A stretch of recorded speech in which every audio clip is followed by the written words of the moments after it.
कि जब मुख्तलिफ रहनुमाओं पर मुकदमात कायम किए गए और एक मुकदमे में रिहाई होती थी तो दूसरा मुकदमा दर्ज कर लिया जाता था, दूसरे में जमानत होती थी तो तीसरा दर्ज कर लिया जाता था, तीसरे में जमानत होती थी तो चौथा दर्ज कर लिया जाता था। तो फिर उसमें लाहौर हाई कोर्ट ने ऐसे फैसले किए हैं जिससे तहफ़्फ़ुज़ मिला है निशाना बनने वाले सियासतदानों को। चौधरी ज़हुरुल्लाह शहीद इस मामले में उनका मुकदमा जो है वो हमारे सामने है। खुद जावेद हाशमी साहब जो हैं वो तालिब इल्म रहनुमा थे भुट्टो साहब के दौर में, उन पर भी 100 के करीब मुकदमा कायम हुए थे। और चौधरी ज़हुरुल्लाह के मामले में तो ये हुआ कि अदालत ने तंग आकर बिल्कुल ये कहा कि जो मुकदमा दर्ज हो चुके हैं उनमें भी जमानत और जो आइंदा दर्ज होंगे उनमें भी जमानत। ठीक है नदीम चौधरी साहब। शामी साहब, एक इस वक्त जो हालात हम देख रहे हैं कि बहुत ही ज़्यादा तनाव की कैफियत है हुकूमत और अपोजिशन में, जो मारदार चल रही है और ख़ास तौर पे जो पुलिस की तरफ से जो ऑपरेशन मुसलसल किए जा रहे हैं, इस सारे हालात में हम देखते हैं कि सियासी पारा बहुत बढ़ चुका है। और इन हालात में अगर इंतखाबात हुए तो वो पुरअमन होते हुए कम से कम मुझे तो नज़र नहीं आ रहे। आप इन हालात को किस नज़र से देखते हैं? क्या आप समझते हैं कि इन हालात में इंतखाबात हो जाने चाहिए?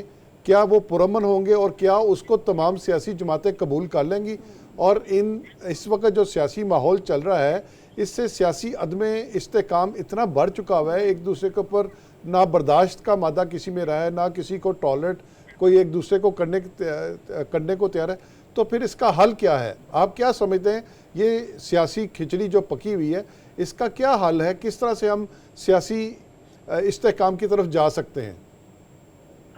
नदीम साहब, आपने कई सवालात उठाए हैं, एक ही सवाल और कई सवालात ऐसे हैं जिनके जवाबात भी आपने खुद दे दिए हैं। देखिए, बुनियादी बात यह है कि इस वक्त जो तसादम हो रहा है, मेरे लिए उसमें तशवीश का पहलू ये है कि जो लोग हैं, जो कारकुन हैं तहरीक इंसाफ के, उनकी तरफ से मज़ाहमत की जा रही है, पुलिस को टारगेट किया जा रहा है। तो ये कोई अच्छी बात नहीं है। पुलिस जो है अगर वो कोई कार्रवाई कर रही है तो उसके खिलाफ अदालत में जाना चाहिए। उसके खिलाफ मज़ाहमत जो है वो उस तरह की नहीं होनी चाहिए जिस तरह की बाज़ मौके पर हमें देखने में मिली है। इससे हम बड़े एक शदीद बहरान में मुब्तला हो जाएंगे। तो सर, अदलिया कारकुनान को साथ लाने पर पाबंदी आयद कर सकती है? ये जो सियासतदान हमेशा कारकुनान की शील्ड लेकर साथ चलते हैं।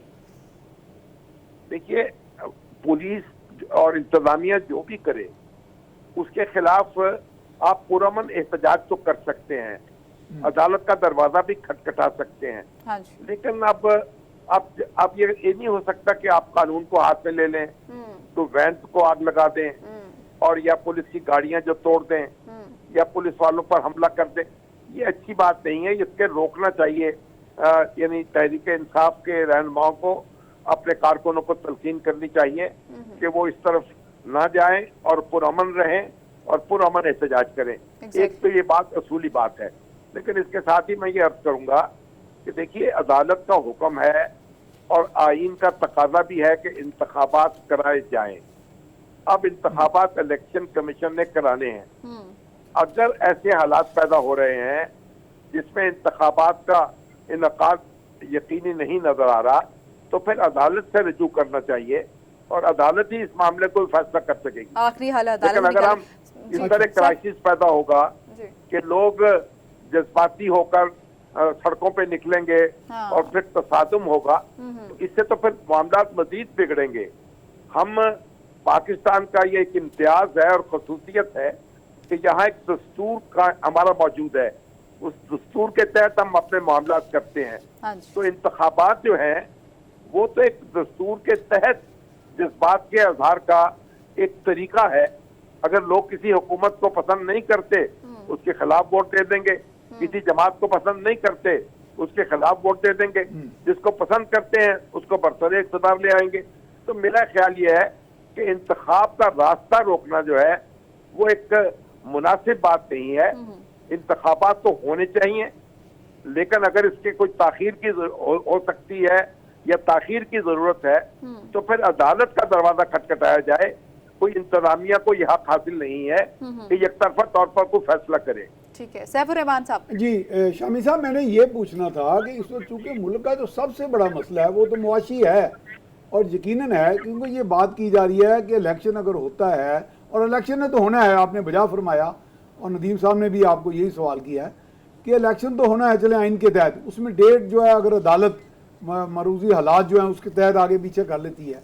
लेकिन क्या आप देख रहे हैं कि माजी का ट्रैक रिकॉर्ड आपके पास पीटीआई गवर्नमेंट का भी आपकी नज़र में है, और मौजूदा हुकूमत का भी तकरीबन 11-12 माह का जो भी रिकॉर्ड है, कि हमारे किसी ये जो बड़े हैं इनके पास कोई मुआशी रोड मैप निजात का अवाम के लिए कोई नज़र आ रहा है आपके सामने आपके जनाब? देखिए, बात यह है कि मईशत जो है वो सियासत के साथ जुड़ी हुई है। जी बिल्कुल। अगर सियासी में इस्तेहकाम रहेगा तो मईशत जो है उसको आप कभी दुरुस्त नहीं कर सकेंगे। ठीक है। अब मौजूदा हुकूमत जो है वो पूरी कोशिश कर रही है कि IMF से उसका मामला तय हो जाए और उसकी सपोर्ट उसको हासिल हो जाए, लेकिन ये हो नहीं पा रहा। अब इसकी जो भी वजूहात हों, अभी तक तो सर IMF को तसल्ली क्यों नहीं हो रही? इसलिए तो उसकी अपनी वो कुछ दोस्त मुल्कों की तरफ से कोई यानी वसाइल फराहम होने हैं जिन पर इत्तफाक नहीं हो रहा अभी तक। तो जो भी सूरत है, और ये जो एटमी असासों पर कंप्रोमाइज करने वाली बात है, इस मुतालिक भी थोड़ा सा बता दें। आपने क्या कहा? एटमी असासों पर कंप्रोमाइज करने वाली बात जो सागडार साहब ने की थी, एटमी असासों का तो अभी कोई मसला ऐसा है नहीं। सही। ये तो मेरा ख्याल है कि बहुत दूर की कोड़ी लाई जा रही है, पर मुझे बराह रास्त से ये मालूम नहीं हुआ। वो तो कुछ शराइत जो हैं जो IMF की जो मेरे इल्म में आई हैं वो तो पाकिस्तान के मुआशी डिसिप्लिन के हवाले से हैं, और जो दोस्त मुल्क हैं वो भी उसका मुतालबा कर रहे हैं, तो उस तरफ तवज्जो देनी चाहिए। लेकिन अगर कोई ऐसी बात है तो वजीर आजम फिर एतमाद में ले पूरी कौम को, और तमाम सियासी जमातें जो हैं वो मिल बैठे, बातें बात हो तो फिर इमरान खान साहब को भी दावत दी जाए कि वो भी इस मसले में बैठे। देखिए, बुनियादी बात यह है कि हमारे सियासतदानों को एक दूसरे को बर्दाश्त करना होगा।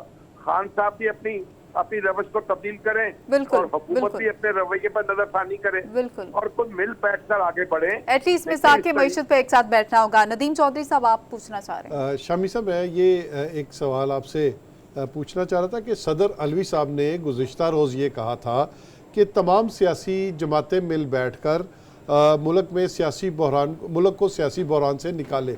तो क्या आप हुकूमत में और अपोजिशन को जो मौजूदा सूरत हाल है इसको सामने रखते हुए क्या आप समझते हैं कि इस वक्त कोई ऐसी सूरत निकल सकती है कि ये सियासी जमातें जो हैं ये एक टेबल पर बैठकर कोई ऐसा अपना बहरान से निकालने का फार्मूला तय कर लें जिसके ऊपर सब राज़ी हो जाए?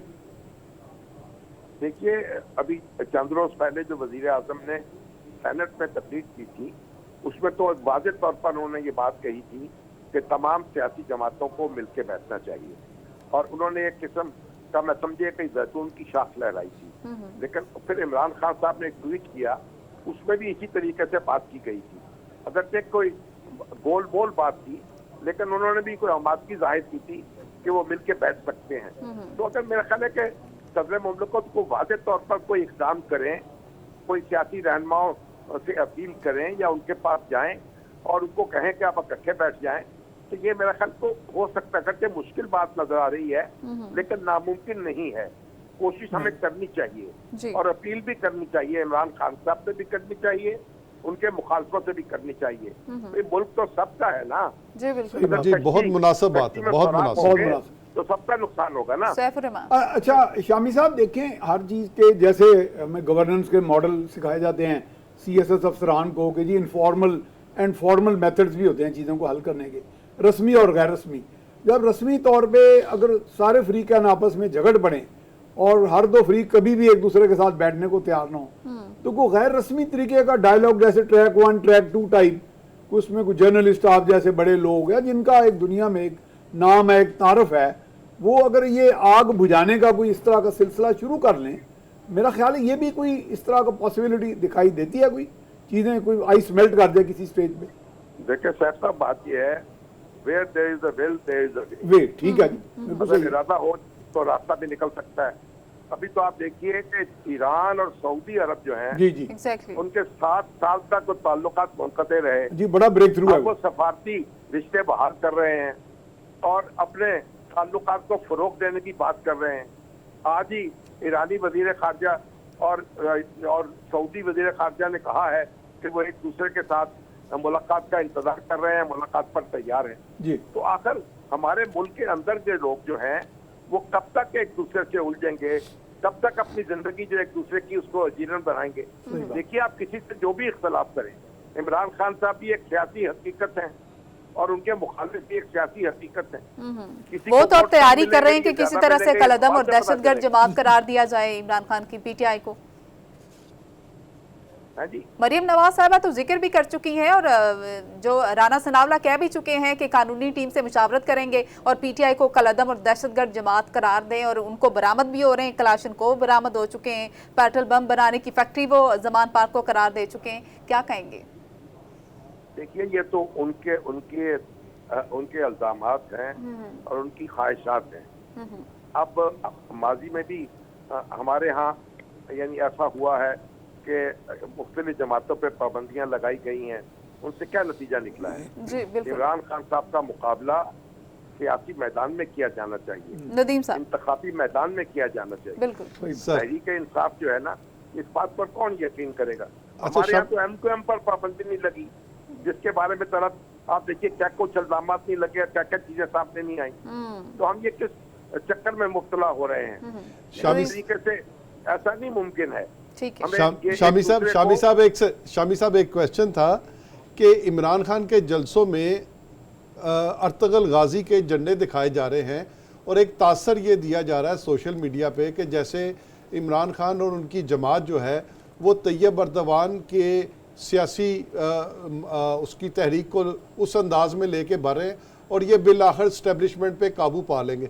सवाल ये है एक छोटा, क्या आप समझते हैं कि इमरान खान पाकिस्तान की इस्टेब्लिशमेंट को जेर कर सकेंगे?